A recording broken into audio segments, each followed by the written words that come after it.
in Winchendon. I'm here to speak on behalf of all the administrators in the district and the directors who gave me their feedback today. We were one of the 40 or so schools that tested freshmen and juniors this year. Similar to MCAS 15 years ago, I don't think that my juniors took the test very seriously, so I don't know that that data is going to be particularly relevant. But overall, I have their feedback and their input on what they thought of that testing and how it went doing the full thing. The school administrator training, I think the common thing that I got from people in the district was that that training was not particularly adequate to prepare us. Perhaps what would have, it essentially just was going through the manuals. And if I could offer a suggestion on what would have been much more helpful, would have been to have simulated classes set up in the Pearson website that we would actually set up sessions, open sessions, closed sessions. There was a lot of trial and error that had to go into that for us as administrators trying to figure out those actual procedures. And when you're trying to do that while you have your entire freshman class sitting in front of computers, the stress level got a little high. That said, we did make it through. There was a significant learning curve, but we did very well with it. But I would suggest that having those simulations there would have been much more helpful to getting that process going. The different locations for training resources is cumbersome, might be the way that I would say it as well. There's, I think, two websites for Pearson. There's the Advocate with the training videos. There were a lot of things that we had to kind of go through to make sure that we were prepared for that day. My elementary principal had concerns about the math assessment. She essentially thought that she felt that she was testing them on their computer literacy skills more than she was on their math skills. And again, people have already mentioned the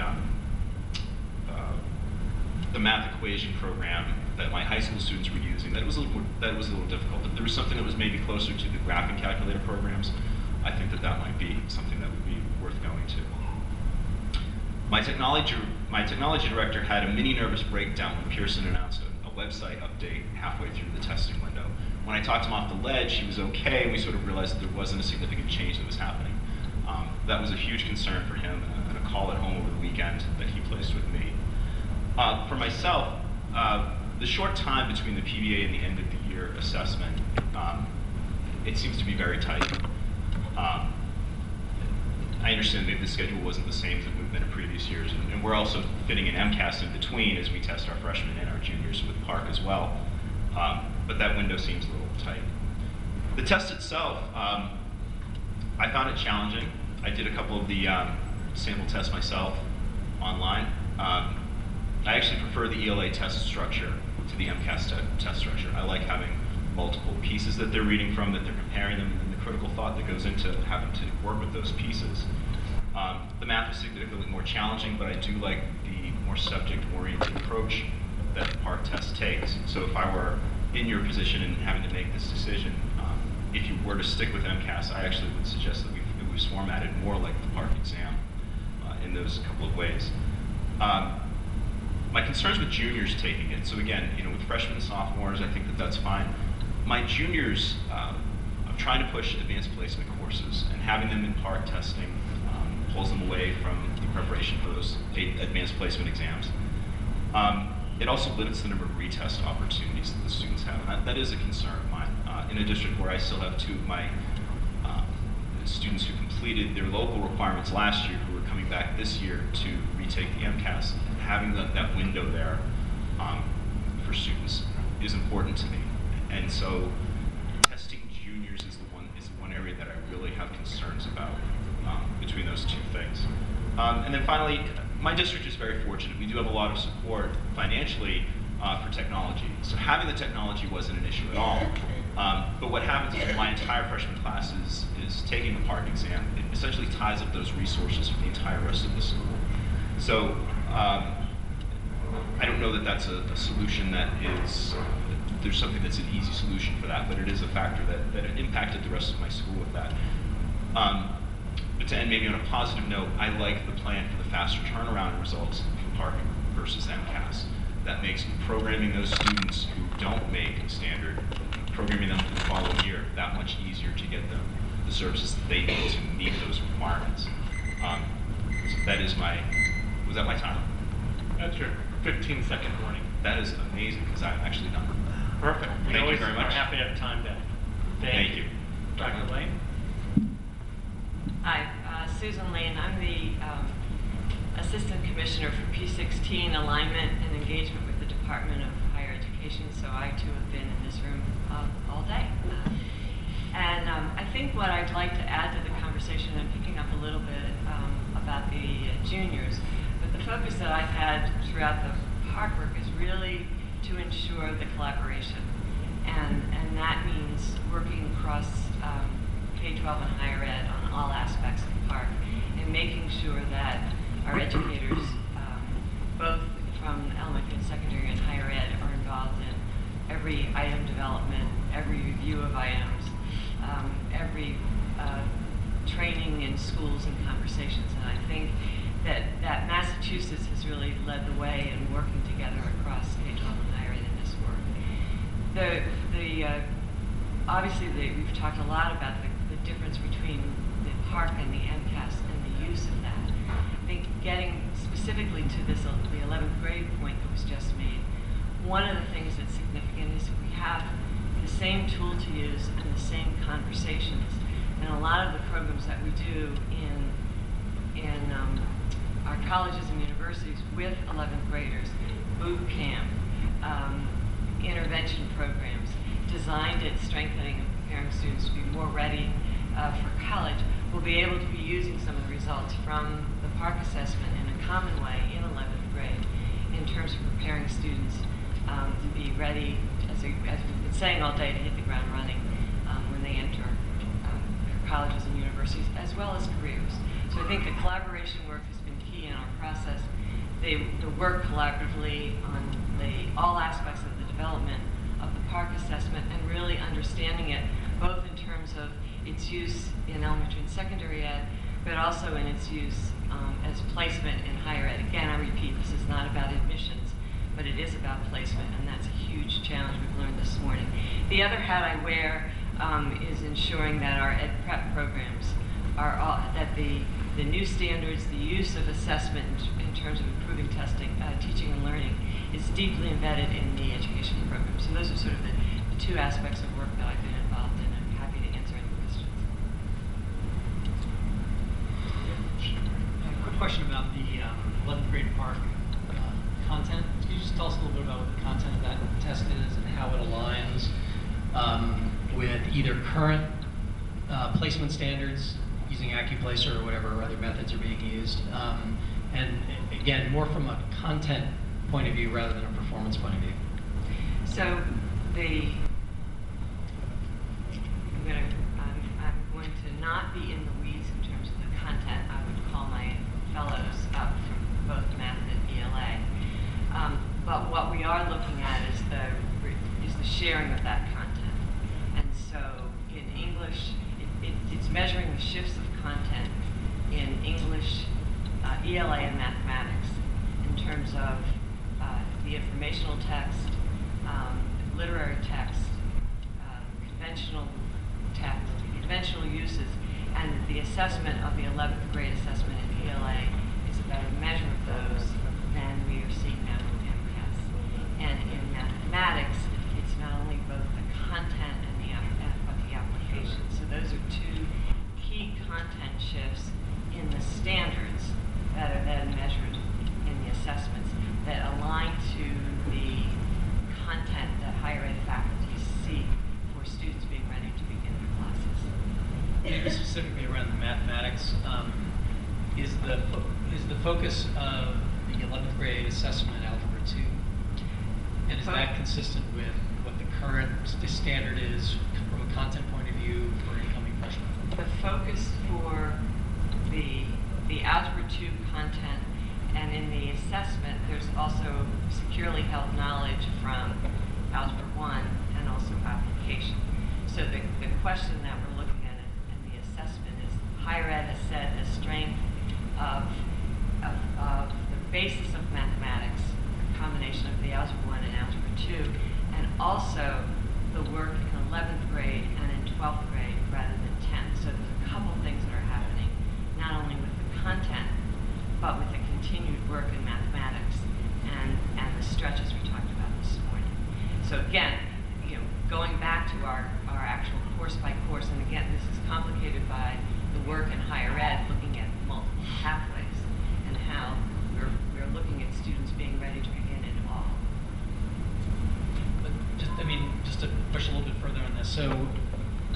taking the AccuPlacer math test now to determine my placement in college courses, would that include, roughly the same amount of Algebra 2 as would be on the PARCC? I haven't done the crosswalk, but we can do that. So just my question, Yeah. but obviously happy to talk about this some more offline or later, but just understanding whether the question that we're asking, or that we might be asking about the placement value of the 11th grade PARCC on math in particular, has to do with changing or elevating the content, or whether just the rigor of the assessment with respect to the same content. Well, it's definitely changing. The content is not, is a reach. The applications are also part. So there's two different things. And the way that those are assessed is the third piece. So, with PARCC, we've got all, because we're also changing the type of assessment it is. Thank you very much. All right, so we're going to start moving to, as they say on TV, the lightning rounds.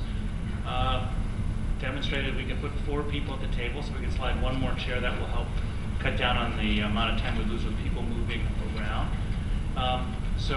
These are speakers from the public who signed up today. I'm taking them, I think, in the order that they came and registered. I apologize if I get names wrong, but you'll have a chance to introduce yourself, and since I have no background, please tell the board sort of who or what you're representing or your experience when you come.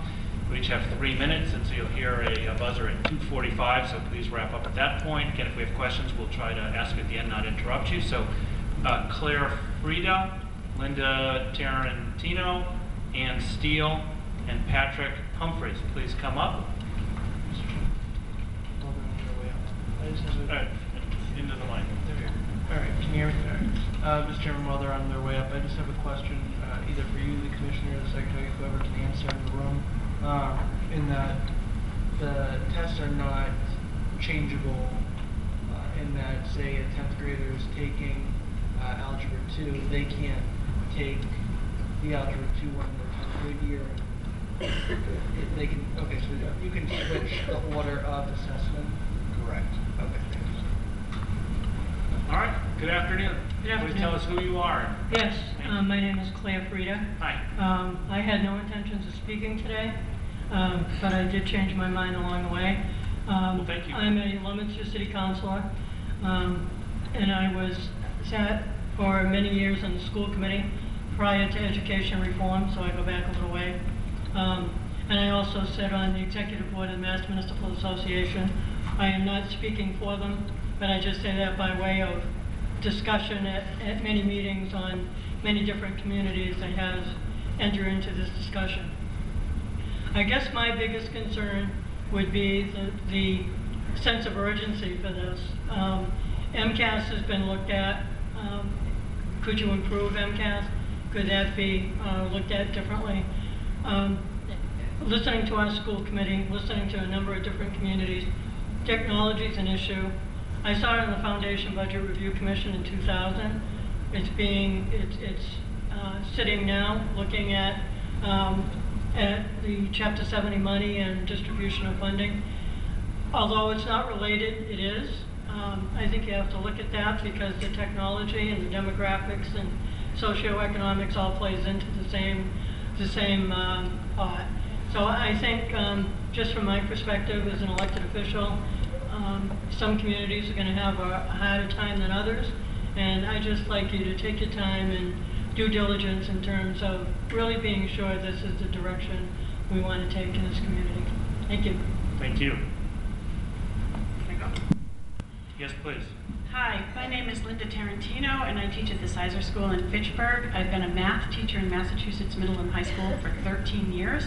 Prior to that, I taught mathematics under the International Baccalaureate program in Europe.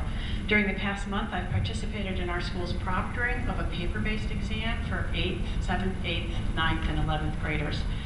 And I want to give you my observations and concerns, particularly with the mathematics portion. Adding 4 additional PARCC tests to the junior year creates a test-heavy year for juniors. Most juniors take PSAT in the fall, then focus on SAT, ACT, or AP exams. In addition, we test all of our juniors on the AccuPlacer in the spring. So I urge you to consider heavily what you're asking juniors to do. Second, we follow what's known as the traditional pathway for mathematics, Algebra 1, Geometry, Algebra 2. And each year, 40 to 60% of our 10th graders double up in math to get caught up. And I'm curious about how that will look under the PARCC for the bulk of them will take both an Algebra 1 class and a Geometry class. So I don't know what that looks like when we eventually get to the class of 2020, and they may have to take 2 maths at the end of that. Finally, the 8th grade math test poses big challenges for many of our students with content. These challenges can only be overcome with a commitment to staffing our elementary schools with more math specialists. So as you go forward and think about that level of rigor and content that's in the 8th grade, consider how we staff math specialists in the elementary school. Thank you. Thank you.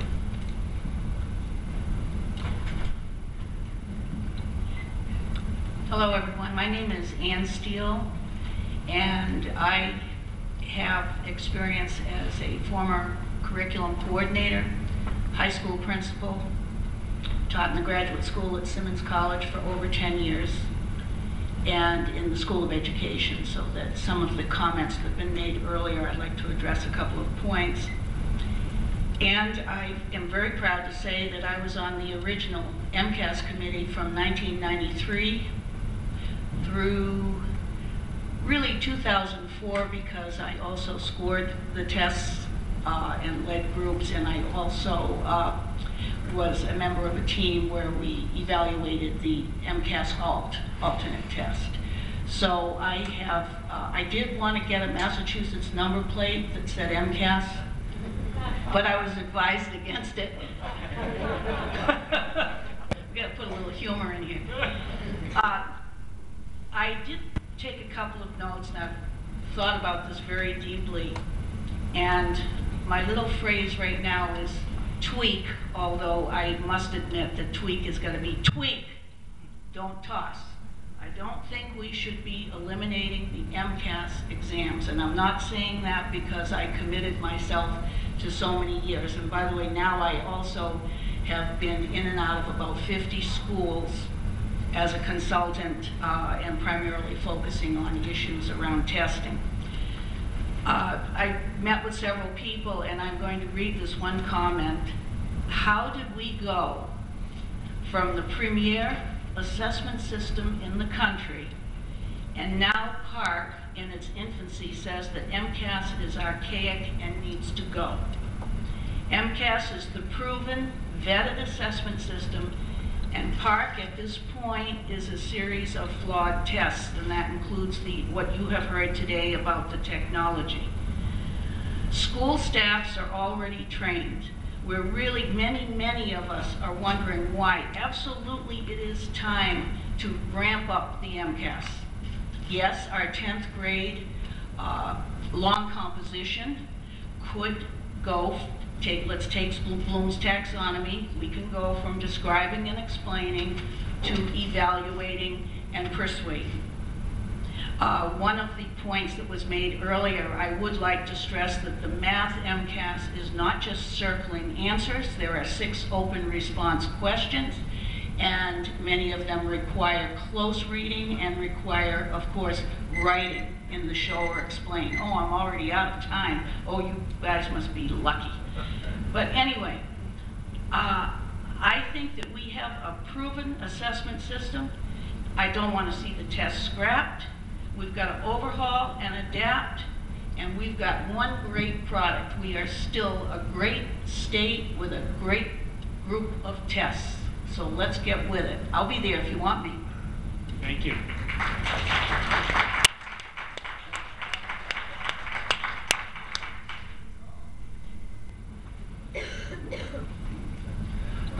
Good afternoon. My name is Patrick Humphreys. I'm a citizen activist, and I'm here to express my concerns with both PARCC and Common Core standards.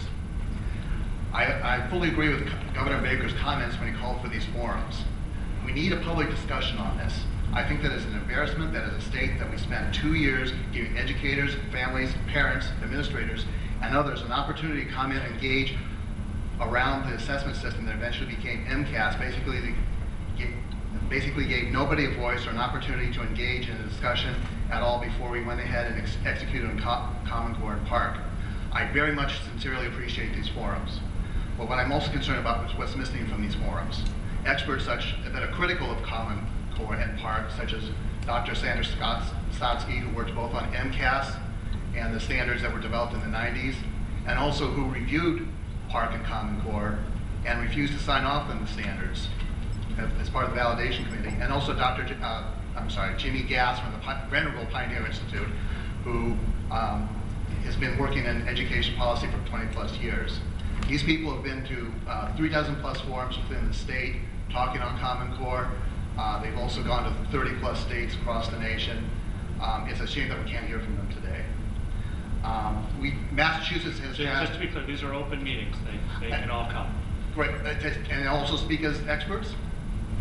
Yes, yeah, they were actually invited. Oh, okay. Oh, great. Thank you. After we enactment of the Bay State standards in 1993, we've achieved phenomenal results. In 2005, 2007, 2009, 2011, we have scored highest in the nation on all 4 categories of NAEP's 4th and 8th grade reading and math assessments. Since the implementation of Common Core and PARCC, we've fallen in our results. So why change? In July 2010, when Massachusetts accepted the race and top money and with it the water into adopting Common Core and state standards, those standards were not yet complete. And come to find out that even those promoting Common Core state standards will acknowledge that the standards are inferior for states such as Massachusetts that already have high standards. Why are we doing this to ourselves? Some of the highlights about the problems with Common Core state standards and PARCC testing. It's a national set school curriculum that violates 3 federal laws. Local control is truly best. Common Core state standards and PARCC are copyrighted. We cannot change them even if we wanted to. I understand there's a variability in the CCSS, but not for PARCC. They are unproven and produced by people who have no successful track records. Don't take my word for it. To close, I quote from 3 short portions of the Resolution 706 from the Washington State Democrat Party. I never thought I'd be quoting them. Whereas the copyrighted and therefore unchangeable Common Core state standards are a set of controversial top-down K-12 academic standards that were promulgated by wealthy private interests without research-based evidence of validity and are developmentally inappropriate for the lowest grades, whereas this adoption effectively transfers control over public school standardized testing from locally elected school boards to unaccountable corporate interests that control the Common Core state standards and who stand to profit substantially, whereas plans for the implementation of Common Core state standards in K-12 will result in private student data being transmitted to and stored by private corporations. They need to dump it, and I think we should as well. We should be using common sense and not Common Core and PARCC. Thank you. Thank you. And just to be clear, they were invited and they can come to any of the sessions, and they were not excluded at all. And I'm just not sure that the state worked for them. We're happy to have them in the future too. Good, very good here. Okay, Jana. Yes. Can I just say something? Yes, please. I'm sorry, Pam. I just wanted to comment as a member of the last math curriculum frameworks design committee. We worked independently from the Common Core. At times we were informed by what was happening there. We also had a lot of input into the Common Core. And in the end, we created our own state standards. We then looked at the Common Core, found that there were about 2 or 3 standards that needed to be moved around in order to comply with Common Core. And other than that, these are Massachusetts state mathematics frameworks and standards, and it is not something that was imposed from outside. Thank you. It's not true. Jana Purington, Caitlin McCarthy, Donna Colorio, and Phil, I think it's Sago. But apologies if I'm having trouble with handwriting.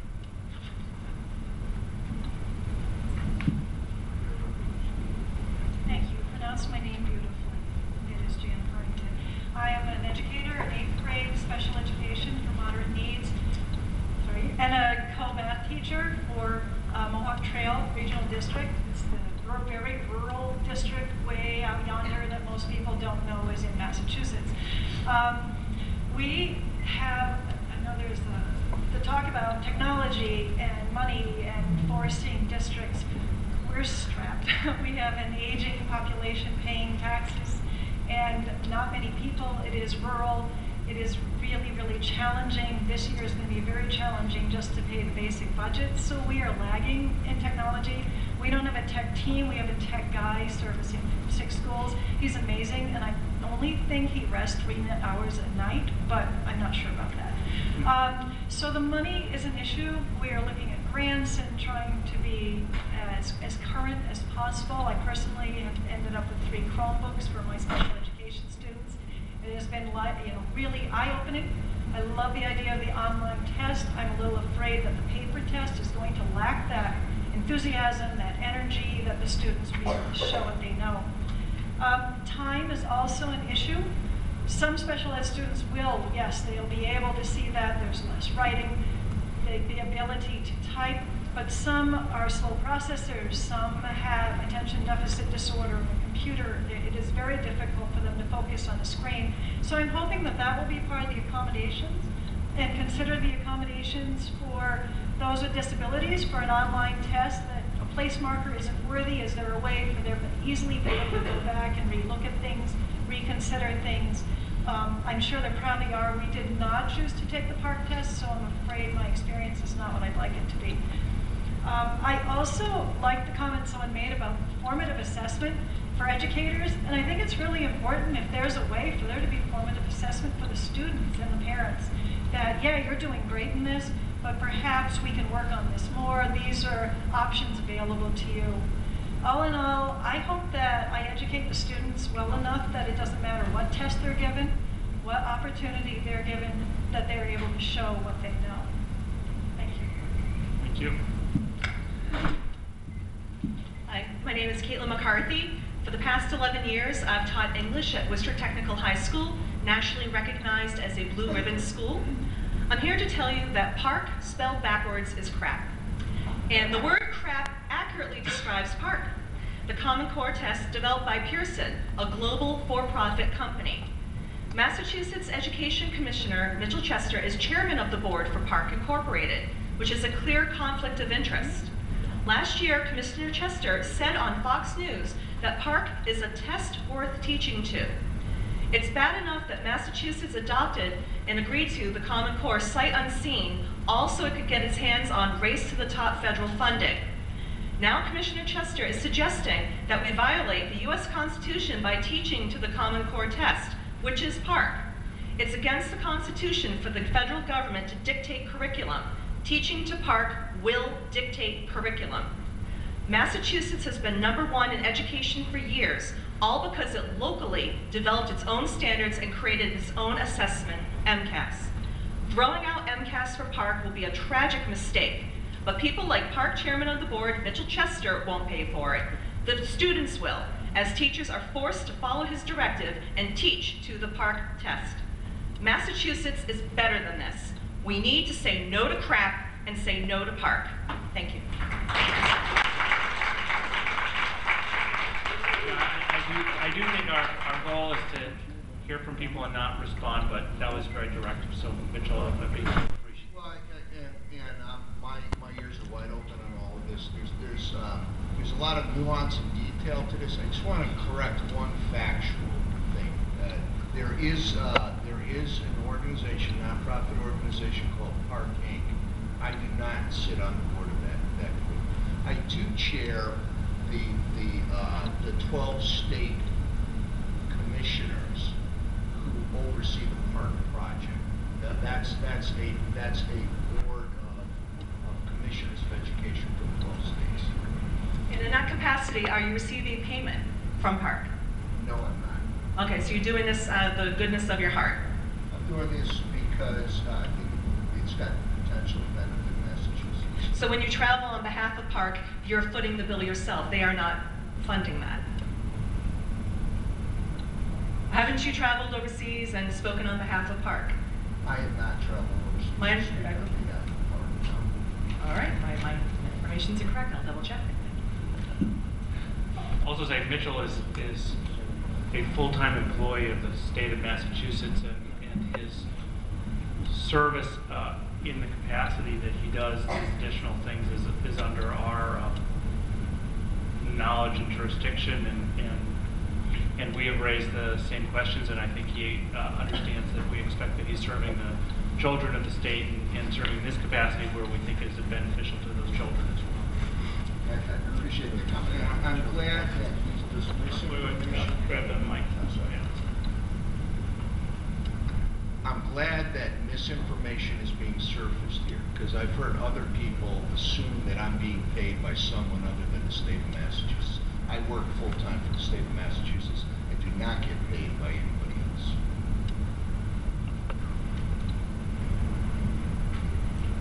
Hi, my name is Donna Calorio. I served on the Worcester School Committee from 2011 to 2013. I've been an adjunct psychology professor at Quinsigamond Community College and an MTA member for the past over 20 years. And most importantly, I am a mother of 3 with my youngest attending a Worcester public school. I want to thank the chair for holding these forums, and I want to thank Governor Baker for allowing the public to be heard on the topic of PARCC exam and the real-world impact of the Common Core standards on teaching and learning. From my professional perspective, Common Core and PARCC are one of the same. Since the Massachusetts Education Reform Act of 1993, Massachusetts has gone from a stagnant state to #1 in the country in education. Since the implementation of the Common Core in 2011, the NAEP, National Assessment of Educational Progress Test, the 4th grade reading scores between 2011 and 2013 dropped 5 points.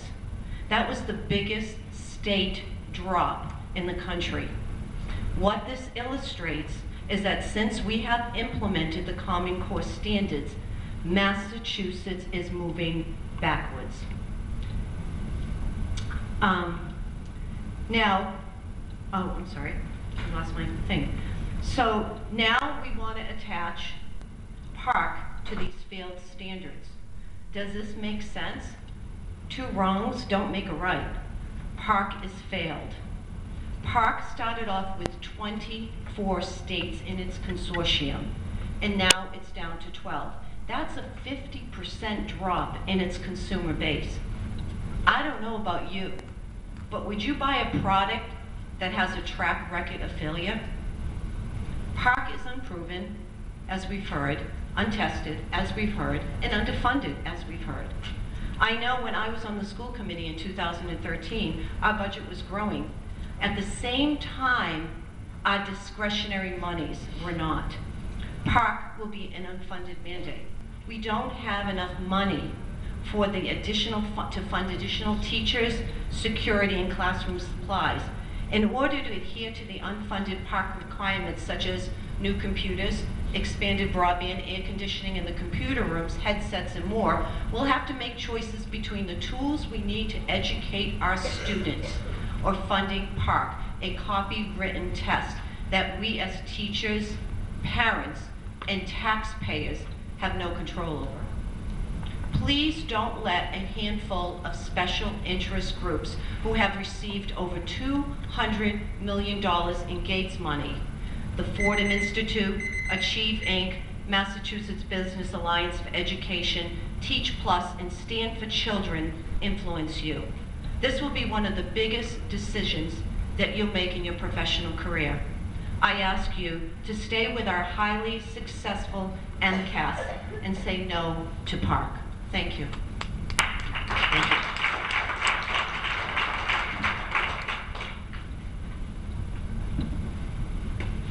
Hello, my name is Phil Size. I'm a middle school principal in Ashburnham, Massachusetts, and I'm here really on that behalf and to talk from a principal that's piloted the test for the past 2 years. Over the past 2 years, we've had the luxury of being able to pilot this exam and really get our feet wet in dealing with that. During that time, we've had the opportunity to have a lot of dialogue between professionals in our building, and I truly appreciate the chance to come and speak about that here today.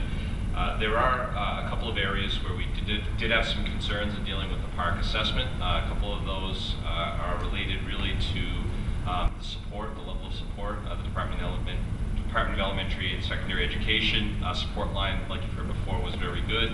Our support that we received through Pearson, at least at the first level of support, was pretty difficult. A couple of times when we called in there, we had quotes like, "I was hired last week, I don't really have the ability to answer those questions," and that was a little bit of a concern for us. When it got to level 2 at Pearson, they were able to answer the questions that we had. But when you have a 12 or 13-year-old in a computer lab really nervous about taking the test and they're waiting on you to get back to them with the answers, that part was pretty difficult. Overall, the technology aspects of the test did go very smoothly. I do believe that there could have been some additional work done in training as far as the technology aspect goes. I think that was shared earlier, where it would have been really nice to be able to have some real-world application of that, to be able to actually walk through and set up your tests in that area. The other area that we had some deep concerns about really dealt with the time frame, and you've heard that as well, between the PBA and the end of year. In a middle school of our size, we have kids being tested in 6th, 7th, and 8th grade.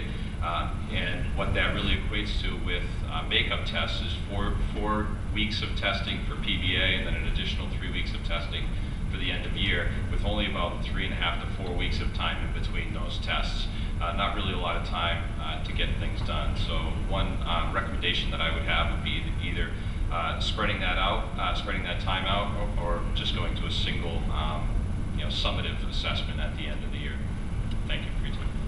Do you have any comment on the quality of the assessment or the critical thinking nature of the test for the students that you've used it on? I appreciate all your comments about the technical rollout, technical challenges, but what about the content?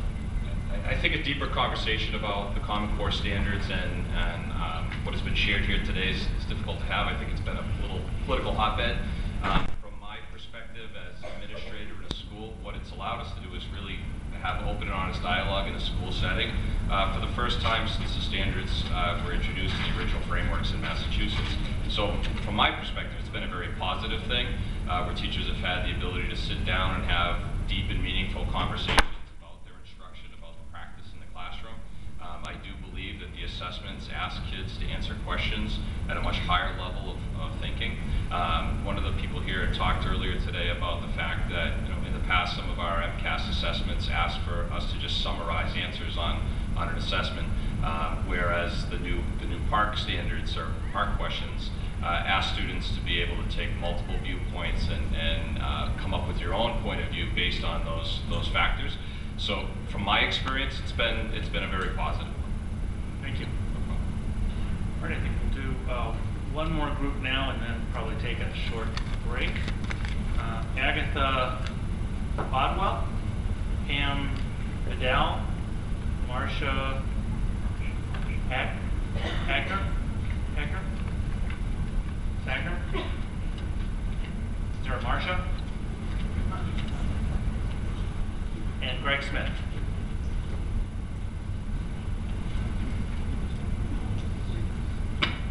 Agatha, Pam, Greg, no Marcia? You're Marcia. So who did I move?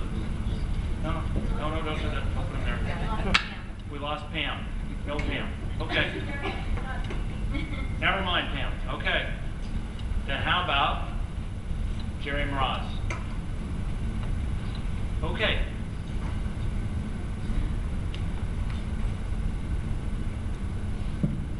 Good afternoon. Thank you so much for having this public hearing. My name is Agatha Bodwell. I'm here as a mother of a 12-year-old and as a member of Liberty Chalkboard.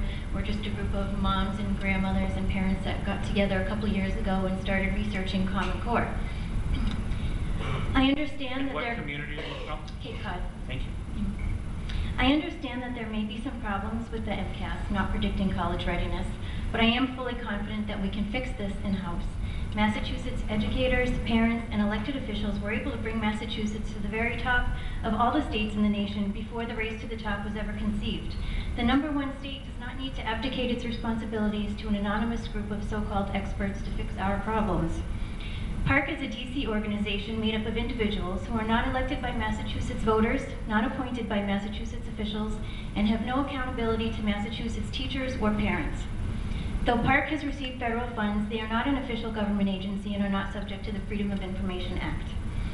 If you vote for PARCC, the rest of the state will take it as a vote of no confidence for our own Massachusetts educators.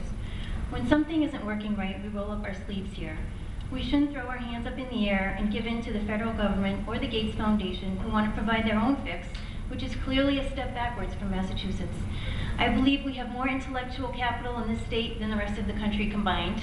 I may be biased, but we have no control of PARCC. We have total control of MCAS. I respectfully ask the board members to vote to keep MCAS. Thank you.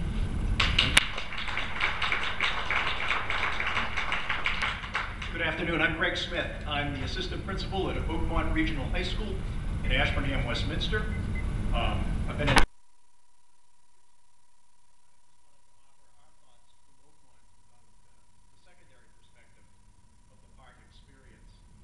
Oakmont's a little bit unique in that we are a 4x4 semesterized high school.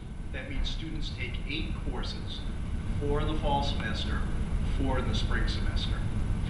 In March, we administered the PARCC, performance-based assessment, and MCAS over a 2-week span, which meant that 75% of our students did some form of testing during that time.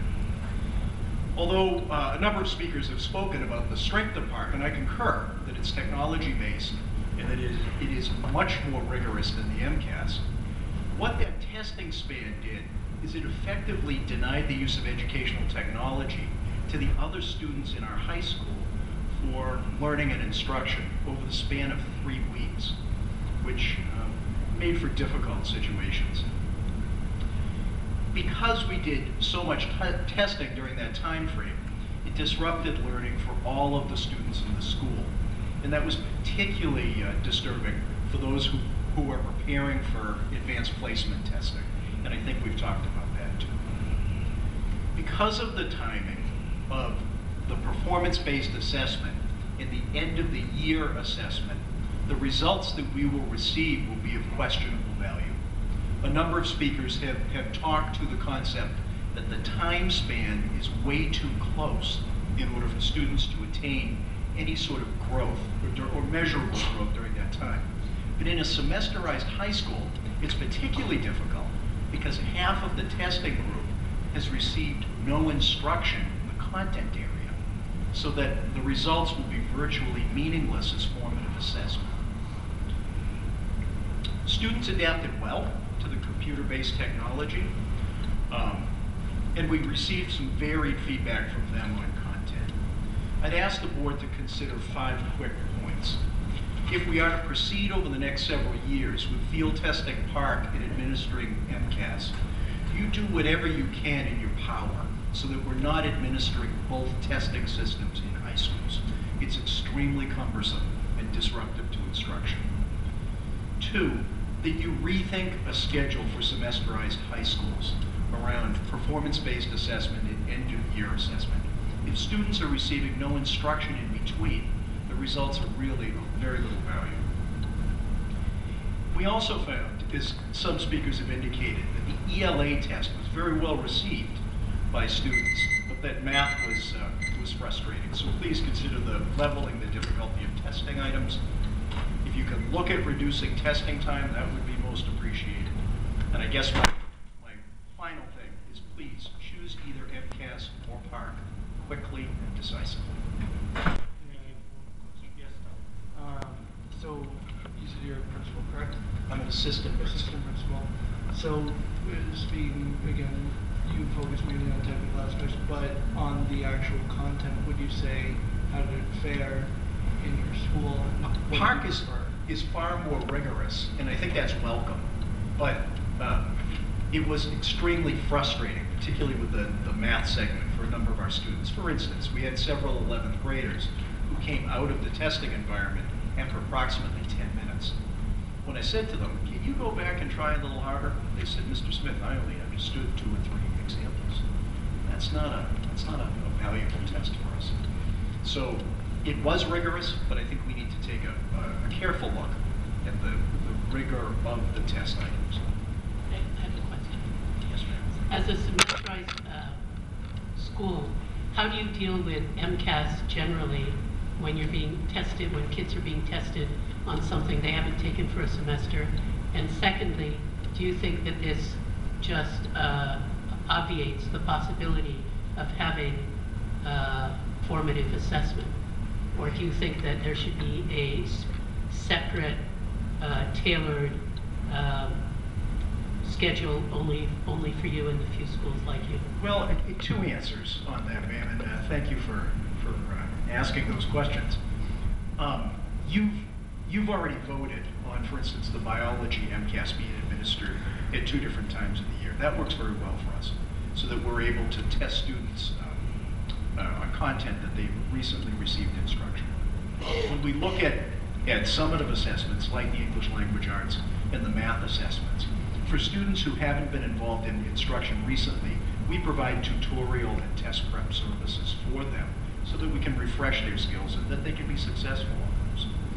I think the problem is that the PBA, performance-based assessment, is essentially formative.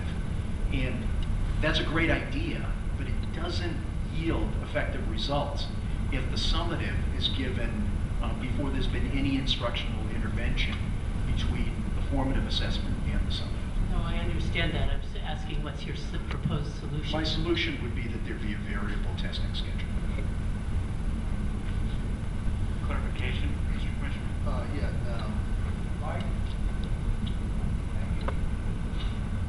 I believe that for schools on the 4x4 block, there is a first block semester assessment available. Is that ring true? Not that I'm aware of. If you are, Mr. Commissioner, I'd love that information. I'll look into that. I believe that's the case. Mr. Chairman, one quick question. Yes, please. So you talked about the 11th grade math student being frustrated or not being able to answer the questions. Was that because they were too hard, or the content you'd never seen? I think both, Mr. Secretary. I think that's the issue is I guess I would ask for an examination of the content. Thank you. Thank you.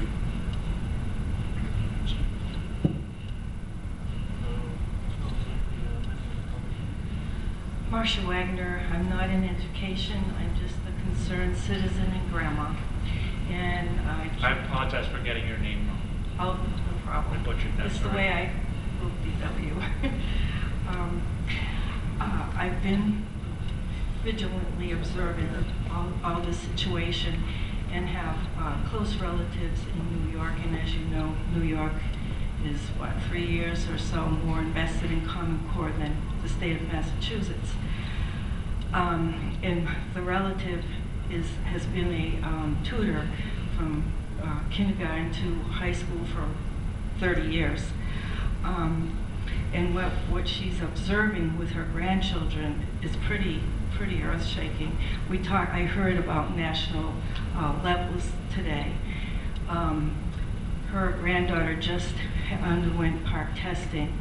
The teacher walked up and down the classroom, noted which test scores were incorrect, told the kiddos to correct them. So how do we know those standards? And also, all their grades are being curved. If all the children are getting, say, a 60 average, then it's curved up to 80 or 90. And because PARCC and Common Core are linked, I lost my train of thought here. Of course, those standards will test higher than MCAS. Like someone said, we're teaching to PARCC. Common Core teaches to PARCC, really. So there was a pilot program in Massachusetts to test PARCC against MCAS. Well, if you're teaching Common Core, of course it's going to relate to PARCC. So I'm just worried. I know the children who are studying in New York are constantly being tested at a very fast rate. They're not retaining what they're learning. They're just studying quickly for their tests, and then they're just not retaining anything. And again, like I said, the teacher was telling them to correct the answers so their test scores would reflect, I guess, a good standard with the teacher and then with Common Core as a whole. So observing this is all a very big concern. So I think Mitchell should correct the record on a couple of points. We appreciate your concern. Yeah, your concerns are, I do appreciate it. Again, I'm glad, there's a lot of information, some of it accurate, some of it not accurate. New York is not giving the PARCC test. Whatever test that relates to their Common Core.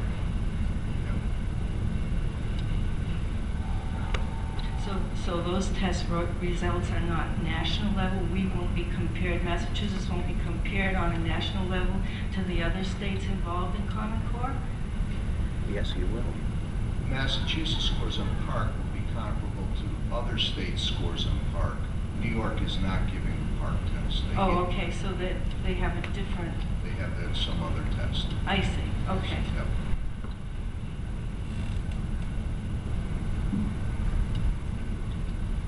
Hi, I'm Jerry Burrows. In making policy decisions, it's important to reflect that the decision you make... Could you tell us what town you're from? Are you an educator or a parent? Or I'm a parent from Melrose. Thank you. In making policy decisions, it's important to recognize that the decisions you make will persist for maybe 20 years. You don't get that many times to make change like this, and when you do, you have to make it right. MCAS, in my view, is obsolete. It was designed, the concept 20 years ago. It served its function well. If we tweaked MCAS with the best experts in the country trying to figure out how to match, a test to a curriculum sequence, we'd end up with something that looks a lot like PARCC. The questions in PARCC I don't have a problem with. A lot of the issues that people raise, to me, are logistical and process issues, which over time will iron out. And again, if you think of a 20-year time frame, we'll be able to correct some of these issues and make things flow better as time goes on. My biggest concern with PARCC is that PARCC is still framed as a grade level assessment system. It doesn't have a high ceiling and it doesn't have a low floor. I sat at a meeting at Cambridge Ridge and Latin about exactly a year ago, talking about PARCC with educators, and the thing that came out with that meeting most clearly was that educators were frustrated that the growth that they engendered in their students who might have been behind the grade level, wasn't reflected in the students' assessments that they would take at the end of the year. So a fourth grade teacher who had children coming to her with second grade achievement, she did amazing things for that child, but they still did miserably in the fourth grade assessment. It's the 10,000 questions or so in the PARCC database can easily be made open to an adaptive system. So we can actually measure the actual achievement of a student along the various learning strands every year, and we can actually from that observe directly the growth of each student. What we have today for a growth metric is really, it's a metric based on the crude results of grade level questions from MCAS. So my opinion is that I'd like to see a modern assessment system, but not artificially limited to getting a binary result. Does a student know the third grade result or don't they? I want to find out if that third grade student can actually do something at the fifth grade level, or if that third grade student needs to learn something first at the first grade level that they haven't yet mastered. That's the power of an adaptive assessment. That's the future of where we need to be. And if we don't take the step toward that future today, then 20 years from now, we'll be harmed by the limitations of what we choose today. Thank you. Thank you very much. Thank you all.